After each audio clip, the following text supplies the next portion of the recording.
Hello everyone, today's poem is 绝句四首其三 by 杜甫, one of the very famous, popular, and masterpiece by 杜甫. This poem was in the textbook in middle school in China, in the grade 9 textbook. Actually, this poem was among the few poems taught to the kids before school. Anyhow, it was taught again in the grade 9.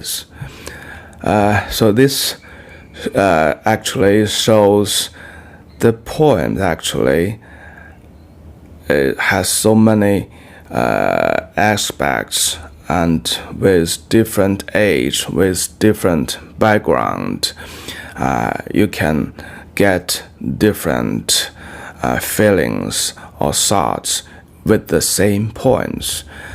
So for preschool kids, it's more about the picturesque image, the wordings, because the poems, when you read it's crispy, it's very smooth and help you to get the rhythm.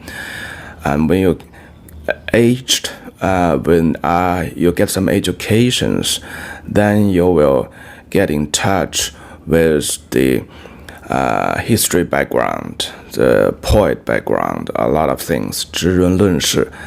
And later on, when you have your own experience with the life experience, the work experience, whatsoever, and then you can have another feeling with the same poem. So for the Chinese people, the most the time that read the poem most actually at the both end, when he was a kid and when he was in the schools, he or her was taught or a lot of the poems, classical poems, and when he get aging, he has a lot of experience of himself, and then he might pick up the poems again and read it again and get different feelings and more feelings with the same poems. So this poem actually looks like so simple. It's among the few poems for the kid. Actually, it's a lot of things behind. Okay, let's have this poem. 绝句，杜甫。两个黄鹂鸣翠柳，一行白鹭上青天。窗含西岭千秋雪，门泊东吴万里船. Though when you're reading it, it's quite crispy, swift, and with rhythm, very pleasant rhythms. And that's one of the very unique characteristics of this poem. 绝句 is not a title. In fact, it should so called as no title. 绝句 was the type of this poem. So it was a predefined poem pattern invented in the Tang dynasty. So this category of new invented poems in the Tang dynasty was so called 近体诗. It defines how many sentences, like 绝句, 4 sentences a poem, and another lot of things, the rhythm, the up and down of the sound, and the coupling of the word. So let's see the poem. 两个黄鹂鸣翠柳. So two Oriole birds is singing on the green willow trees.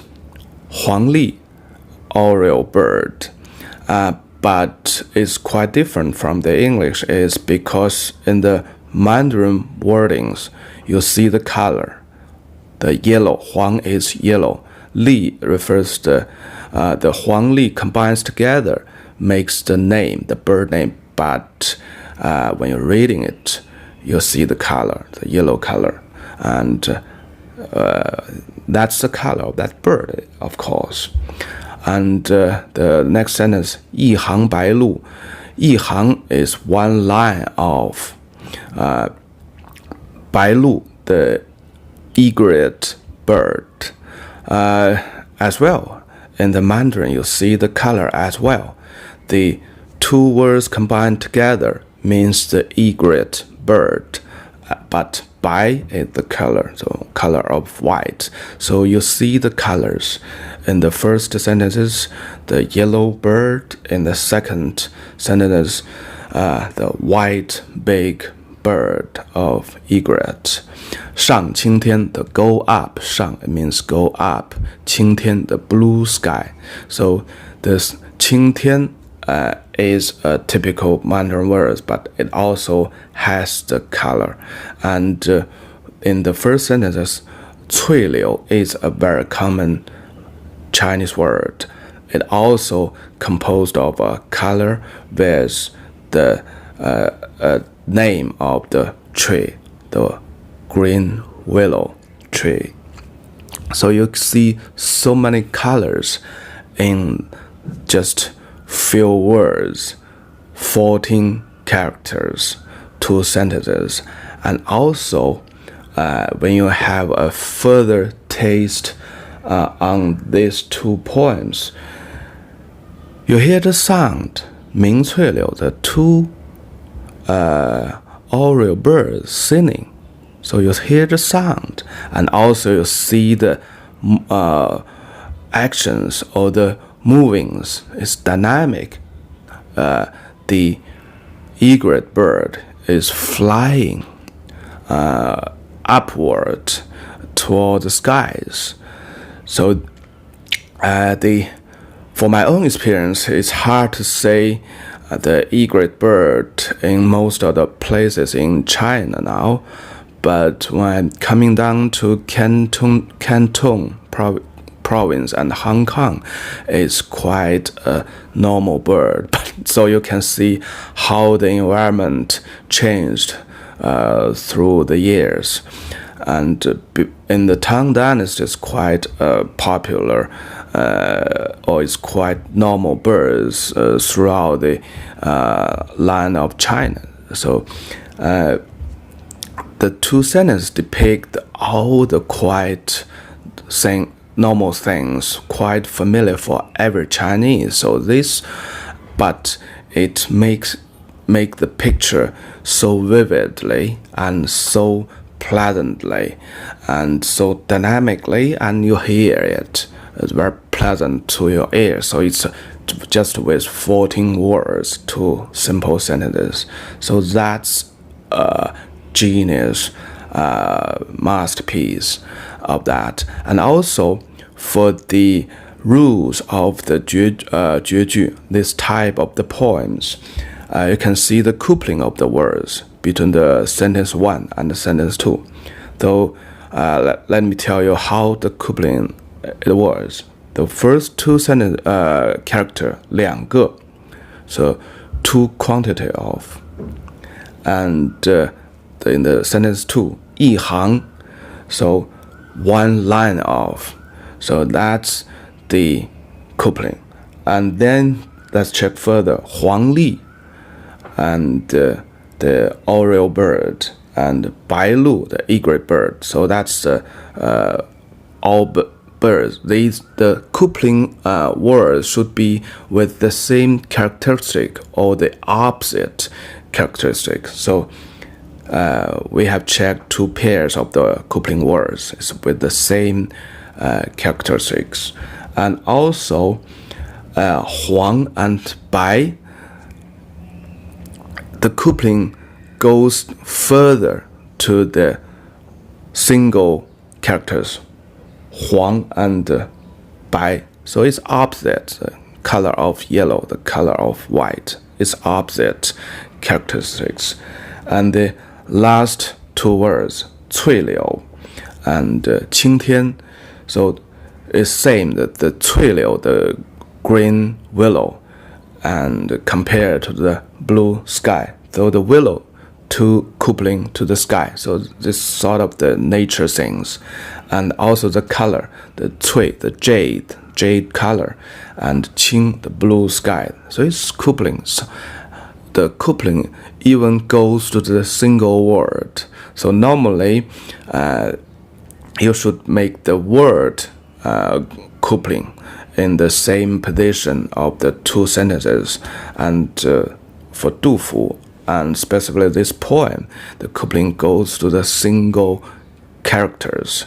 So that needs a lot of efforts, or the efforts maybe not quite enough.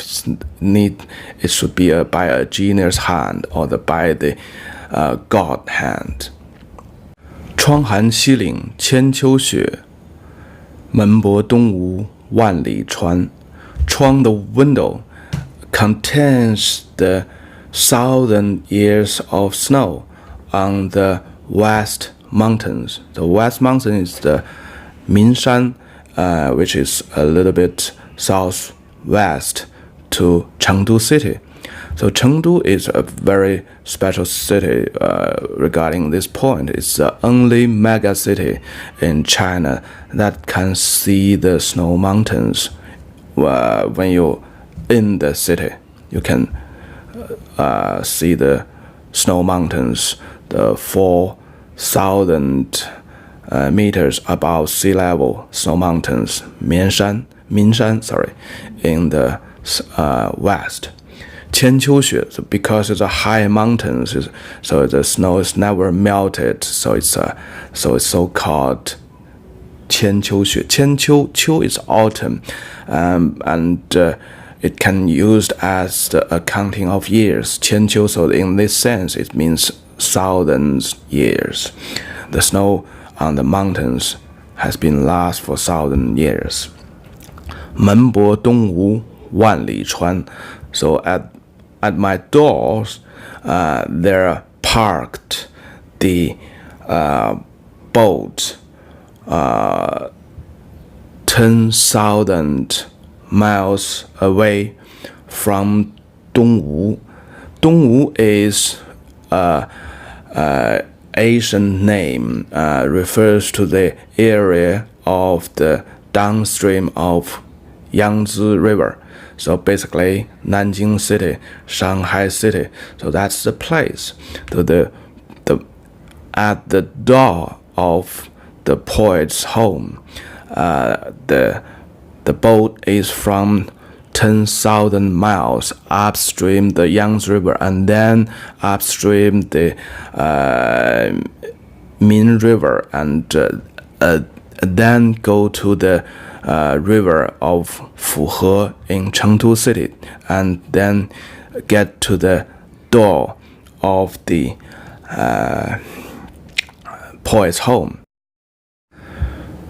So with all the simple 4 sentences, the poet started depict the things surrounded him, the birds, the egret, the blue skies, and then through the window he looked at these mountains, and he brought the time changings into the sense of the poem. 1,000 years of the snow, that's the time, thousands of years of snow. And the last sentence, from the boat in front of his door, he thought about the place 10,000 miles away. So the space, the poet lead you to the space 10,000 miles away. So it makes you from a very simple, tiny space or things, and to a very, very broad view. So that's the Tang people. They always have the sense of the time changing, not days, months, years, it's 1,000 years, 10,000 years. And they also feel the distance. So the 10,000 miles so frequently appeared in the Tang Dynasty's poem, 万里, 10,000 miles. So time and space, that's always the big, huge background in the Tang poems, and this sense never shows again or in the poems again in the later dynasty. If you have read some of the 宋词, this poem of Song, sometimes it looks like they write something big, but they use the word of 千里, 1,000 miles. So it's quite weird, right? Because the times, the people is evolving, the society is evolving, the time is evolving, but the scope they are depicting is getting smaller, from 10,000 miles of the Tang Dynasty to 1,000 miles in the Song Dynasty. So in this sense, Tang Dynasty could also be treated as the peak hours in the Chinese history. Okay, let's look at the coupling part, 对偶 or 对仗 in the sentence 3 and sentence 4. I will not go through one by one. I just gave you one of the example, first two characters. 窗寒门薄. So 窗, the window, the 门, the door. So that's the component of a house. So they belongs to the same category of things. So they could be used as a word of coupling. 窗门. 寒 is an action, so something in the mouth is the meaning of 寒. And you can have a candy in your mouth, so 含着糖. And here it uses word to simulate that the window as a mouth. So the window contains the picturesque view of the snow mountain within the windows. So he used that words make the picturesque things not only picturesque, it also make the poet is in himself in the poem, because he tells you very clearly he's looking through the windows, and the window contains the picturesque views within the window, the frame of the window. And 门薄 in the fourth sentence, 薄 is parking. So it's also a action, it's a verb. So 寒 is a verb, 薄 is a verb. So these two characters, they can coupling because they all belongs to the verb. So the coupling has a lot of aspects, the meanings, or it's a verb, or it's an adjective, or it's a noun sort of things. So this poem was always used as the very best examples to apply the coupling techniques in a poems. And also for a kid, when you're reading, it's very crispy, very smooth, very pleasant. Just feel it. 两个黄鹂鸣翠柳，一行白鹭上青天。窗含西岭千秋雪，门泊东吴万里船. So when you as a kid, you read it several times, it's so pleasant, and the memory will keep with you through the lifelong time. That's because of the rhythm and also the picturesque, colorful, the sounding and the action scenes, so many scenes together make it embedded in your memory in a lifelong time. There's so many aspects of a classic poem, but this poem was the very typical example, the excellent example for the Tang poem. This poem was written in the year 764, 1 year before he left Chengdu city. Apparently, he led a pleasant life for the time being when he wrote this poem. And he has another poem we had, 绝句二首, with the same period. And he lived in Chengdu city for 5 years. And we also have other poems that Dufu wrote in Chengdu, so you can check the other poems. 春夜喜雨, 茅屋为秋风所破歌. So 茅屋为秋风所破歌 is a poem written roughly 1 year after this poem. So it's very quickly the pleasant life has gone, and all the miserables and disasters went to Dufu's life, just like the peaceful weather before a huge storm. This poem, together with other poems by Dufu about Chengdu city, makes the place the most famous place associated with Dufu,杜甫草堂, or Huanhuaxi, the place name or the village's name. Now this place has a big public garden, public park. In the center, the 杜甫草堂was rebuilt to resemble the situations Dufu lived there, and the surrounding is a very nice neighborhood buildings. This is a very good neighborhood even in Chengdu city as well. And so Dufu has wondered, is there any big house for the poor guys? I'm not quite sure if today's situation has fulfilled his dreams.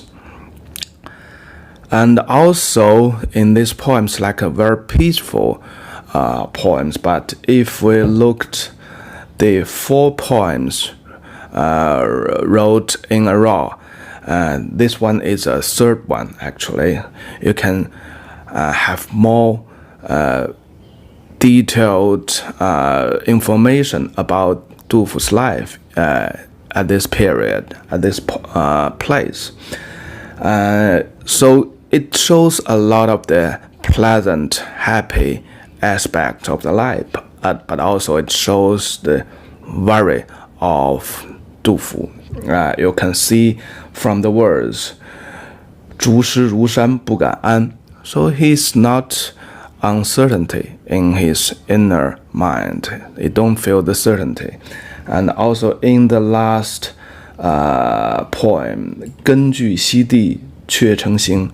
So he think this place is sort of the boundary place or very small place. The Xidi normally refers to the very small valley between two mountains. It's a very limited small place. It's not a good place to make long plans. You should based on the very profound, huge, vast land to make your long-term plans. So this place is a very small place. You shouldn't stay here long. 却成形. So却 means he's still afraid, and he cannot fully express or fully have himself in this place. So even with all the 4 poems he write in a row, it's such a scenic place, such a beautiful place, and there's so many leisures, drink with the neighborhood, chat with neighborhood, fishing and planting lot. That's all for the leisure and for the life. Very pleasant, but his inner mind still not feels certainty. He still uncertainty for his inner mind, and he don't feel it's a lifelong time to be. So roughly 1 year later, from another poem by 杜甫, you can see this very clearly. 此生拿老鼠，不死会归秦. He said, this life, I won't getting old at this place. 蜀 is the name for Sichuan or ChengDu. So he said, I will never getting aged or old or died. 老 in another meaning is died. He won't die at the place of ChengDu. 不死会归秦. As far as I did not die, I will go back to the place of Qin. Qin is the place surrounding the Xi'an city, or in the Tang dynasty, Chang'an city. So that's the name for Qin. So here is some of the mysterious things. Because his hometown basically is in the Luoyang, nearby Luoyang, and he stayed in Shandong province for quite a time. And then in his middle age, he spent 10 years in the Chang'an city. So he has been a lot of places, and of course some other place I didn't mention. He has been almost across all the land, across the Yellow River area, Yangtze River area. But his destination is the Chang'an city. And he said, 归. So 归 is so important a word in the classic literacy. The place to die, that's one meaning. The other place is his lifelong pursuit, the destination of his lifelong pursuit. So from this word, you can see the Chang'an city is the destination for him in two senses. He wants to die there, and that's his pursuit.